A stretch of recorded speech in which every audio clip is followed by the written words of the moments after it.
Frédéric Chaumont pour la chaîne Agora TV et la chaîne Jasper Madère. Bonjour à tous. Voici les différents titres qui seront abordés sur cette vidéo. Victoire pour Donald Trump. Ce n'était plus une surprise, à condition de ne pas écouter les journalistes français. Il y en a qui disent « La victoire de Donald Trump ne changera rien en France ». Eh bien, le changement a déjà commencé. Mais pour commencer, parlons du sujet qui intéresse le monde entier. C'est une victoire nette, éclatante, sans la moindre ambiguïté, un sans faute absolu et en prime l'adhésion du vote populaire. Ce n'est pourtant pas une surprise puisque les statistiques américaines donnaient dès le début de la campagne Donald Trump comme futur gagnant.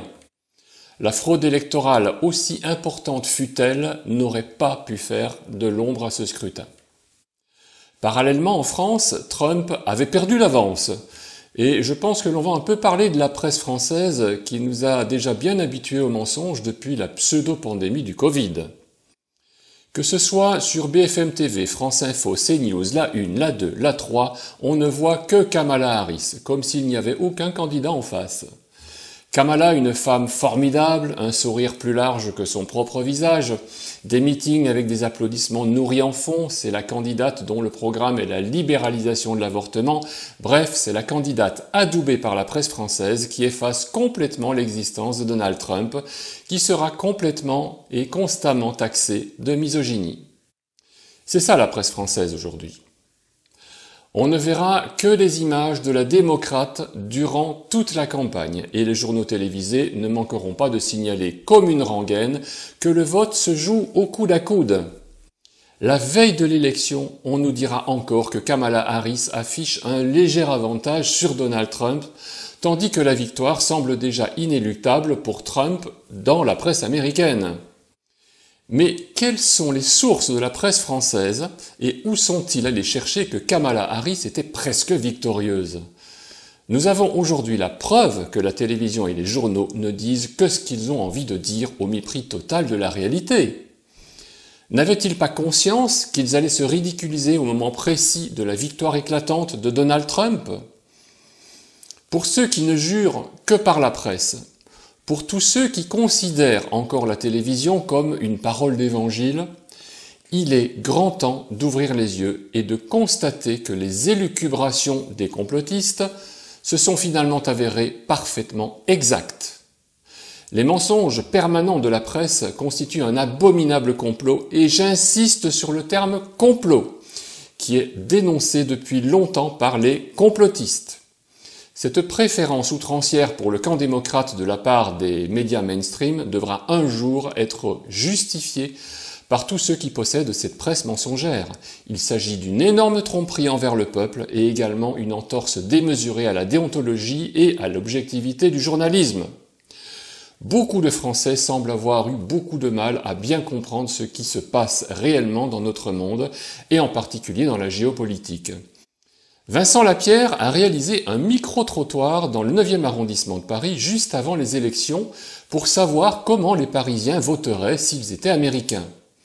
Cela n'a pas valeur de sondage d'opinion, mais le petit échantillon interrogé semble être assez clair dans ses réponses. Oui, dites-moi monsieur. Ah mais lui je le hais d'une force. Alors, l'humanité, si vous comprenez pas qu'on a affaire à un fasciste dangereux, honnêtement, faut changer de téléphone, hein, voilà.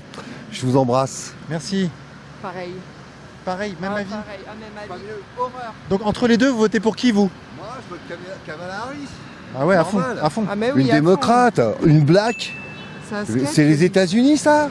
Elle, voilà. Lui, Et pourtant, il y a c'est un beaucoup, businessman, c'est tout. il y a beaucoup d'Américains qui C'est un le soutiennent. menteur. C'est un voleur. Ça... Attends. Oui, enlever les lunettes, c'est le C'est moment, un je pense. putain de menteur et un putain de voleur. Il va tous vous la mettre à l'envers. Bon, Mais- à nous, il va rien faire, Ah a non, priori. Mais à eux, Tu ouais. rigoles? Ah bon? Bah attends, le mec, le pouvoir qu'il a, président des États-Unis, sur Poutine, sur tous ses potes dictateurs dans le monde entier, la force qu'il a, lui, il a l'armée. Merci Vincent Lapierre. Ce n'est qu'un petit extrait du reportage, mais au final, on constatera que les 3/4 des personnes interrogées auraient voté pour Kamala Harris. Je vous recommande bien sûr de regarder la vidéo complète qui est en lien dans le descriptif de cette vidéo. Évidemment, les personnes interrogées sur Paris ne constituent pas la règle et la population en province aurait probablement donné une tendance différente. Mais peu importe, ce qu'il faut retenir, c'est que cette élection va être le départ d'un nouveau paradigme à l'échelle mondiale. Car oui, cet événement aura un retentissement sur tout le globe. Et pour commencer, beaucoup de têtes vont tomber. D'abord, Big Pharma, qui fait fortune depuis des décennies en vendant des médicaments qui font plus de mal que de bien pour maintenir la population en mauvaise santé. Et je ne parlerai pas des traitements de chimiothérapie dont la plupart ne donnent pas plus de 2 à 3% de résultats satisfaisants. Le nouveau bras droit du président Donald Trump, Robert Kennedy Jr., aura à sa charge de mettre un énorme coup de balai dans ce panier de crabes. Le décret est déjà acté et ça va trembler. La bonne santé du citoyen va enfin être réintégrée et on va pouvoir se soigner très efficacement et à moindre frais. Parlons maintenant des ingérences économiques commises ces 4 dernières années aux États-Unis. Tucker Carlson nous explique cette gigantesque escroquerie. Traduction de Jocelyne Poliak. Mais la principale raison pour laquelle ils ne veulent pas que Donald Trump revienne à Washington est ce qu'on appelle la divulgation. Vous savez ce que c'est? C'est une mise en lumière. La divulgation est le principe selon lequel vous, un citoyen américain, êtes propriétaire à part entière de ce pays. Pas un locataire, pas un serf, pas un esclave, mais un citoyen propriétaire de ce pays, une personne au nom de laquelle le gouvernement existe. Il n'y a pas d'autre raison d'avoir un gouvernement que de vous servir, et vous avez le droit de savoir ce que ce gouvernement fait de votre argent en votre nom. Ce n'est pas un privilège qui vous est accordé. S'ils sont de bonne humeur un jour, vous pouvez en savoir un peu plus sur la façon dont John F. Kennedy a été assassiné en 1963. Vous avez le droit moral absolu de savoir parce que vous en êtes le propriétaire. Ce sont vos employés qui, quelque part, ont décidé qu'ils étaient vos suzerains. Et ils sont très inquiets. Si Donald Trump revient à Washington, nous découvrirons ce qu'il est advenu des 100 milliards de dollars que nous avons envoyés à l'Ukraine. Qu'est-il arrivé à cet argent? Au fait, si on parle du budget de l'État français, il me semble que le gouvernement a perdu 150 milliards d'euros. Ça serait bien qu'on retrouve cet argent. Il est grand temps que le gouvernement français, qui n'a jamais cessé de nous mentir, nous donne à tous quelques explications devant un juge populaire, par exemple. Oui, je ne parle évidemment pas de la justice corrompue dont toute la hiérarchie est polluée par un énorme trafic d'influence de la franc-maçonnerie. La justice, pour l'occasion, il faut la reconstruire entièrement et interdire l'adhésion des magistrats et avocats à la franc-maçonnerie afin de préserver ceux-ci de toute influence extérieure. Que va-t-il encore se passer avec le retour du président Donald Trump? La déclassification. Des documents restés secrets vont enfin être dévoilés. Je vous parlais récemment des carnets de Jeffrey Epstein, eh bien commençons par Sean Combs, nom d'artiste Didi, qui a déjà convié à ses parties privées Leonardo DiCaprio, Justin Timberlake, Ashton Kutcher, Jay-Z, Usher Raymond, Beyoncé, Jamie Foxx, Chris Brown, Jennifer Lopez, Naomi Campbell, Kevin Hart, Ellen DeGeneres, Jaden Smith, Charlize Theron, Lil Kim, Snoop Dogg, Pharrell Williams et bien d'autres encore pour ne citer que les plus connus. Le rappeur Didi a fait tremper pas mal de beau monde dans les sauteries plus que douteuses. Les réseaux pédophiles, plus que jamais, doivent être démantelés. Les trafics d'organes doivent également être arrêtés et sanctionnés de façon exemplaire. Le président Donald Trump a déjà décidé de rétablir la peine de mort pour les violeurs et meurtriers crapuleux. Pour les autres délits, le pénitencier de Guantanamo a déjà été agrandi et celui-ci risque pourtant d'être très vite surpeuplé. Macron perd les pédales. Évidemment, la victoire de Trump est une véritable catastrophe pour Macron. Le pseudo-président français va être obligé de s'accrocher au pinceau car son échelle vient de tomber. il va d'abord jouer les obséquieux.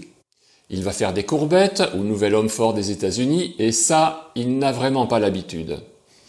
Quand il adresse ses félicitations à Donald Trump, on sent tout de suite une énorme dose d'hypocrisie, et le tweet qu'il a posté sur Internet a dû lui écorcher le moral, car il sait que le compte à rebours est enclenché pour lui. Il commence donc à perdre les pédales et à se mélanger dans sa propre contradiction. À l'occasion de sa visite à Budapest, le roitelet a trouvé une fois de plus l'opportunité de se ridiculiser. J'ai eu l'occasion hier d'avoir le président élu Donald Trump, qu'on est quelques-uns autour de cette table à avoir connu il y a 4 ans de cela dans ses précédentes fonctions. Je l'ai félicité, mais au fond, moi je trouve que notre rôle ici, ou au sein de l'Union européenne, c'est pas de commenter l'élection de Donald Trump, savoir si c'est bon ou pas bon. Il a été élu par le peuple américain et il va défendre l'intérêt des Américains. Et c'est légitime et c'est une bonne chose. Le problème, c'est que Macron, lui, n'a jamais défendu l'intérêt des Français. Bien au contraire. Il a mis le pays plus bas que terre. Il méprise les Français à la moindre occasion et il est devenu le champion du surendettement avec plus de 1000 milliards de dettes supplémentaires à son actif. Et on le voit encore donner des leçons dès qu'il se rend à l'étranger. À la fin de son discours, auprès des Hongrois, il se perd dans des métaphores absolument foireuses qui le rendent plus ridicule que jamais. Nous n'allons pas bouder notre plaisir, même si vous l'avez déjà entendu. Le monde est fait d'herbivores et de carnivores. Si on décide de rester des herbivores, les carnivores gagneront. Et nous serons un marché pour eux. Je pense qu'au moins, ce serait pas mal de choisir d'être des omnivores. Je veux pas être agressif, je veux juste qu'on sache se défendre sur chacun de ces sujets.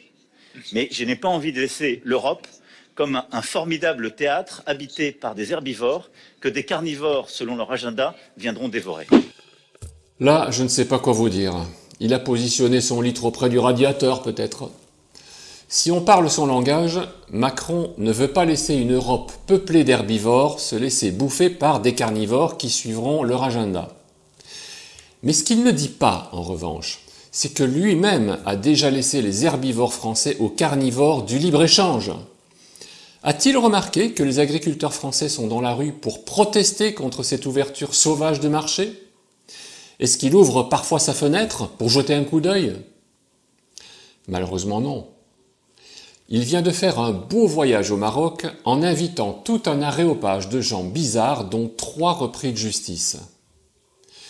Il vient ensuite de rendre visite à Viktor Orban à Budapest pour mollarder un discours que nous ne sommes pas prêts d'oublier en omettant, comme d'habitude, l'usage des protocoles et en tutoyant Viktor Orban au lieu de l'appeler « Monsieur le Premier ministre ». Décidément, ce pseudo-président Emmanuel Macron n'est pas sortable. Il est devenu impérieux et urgent de virer ce personnage qui, je l'ai déjà dit dans d'autres vidéos, n'a jamais été élu. Le point qui est selon nous le plus important dans la victoire de Donald Trump, c'est que le démantèlement des réseaux pédophiles puisse se concrétiser. Le président Donald Trump a fait de la lutte contre le trafic d'enfants une priorité. Il y aura des implications internationales. On attend cela avec impatience car on ne touche pas aux enfants. Chères résistantes et chers résistants, l'heure est venue de faire le grand ménage en France. À très bientôt.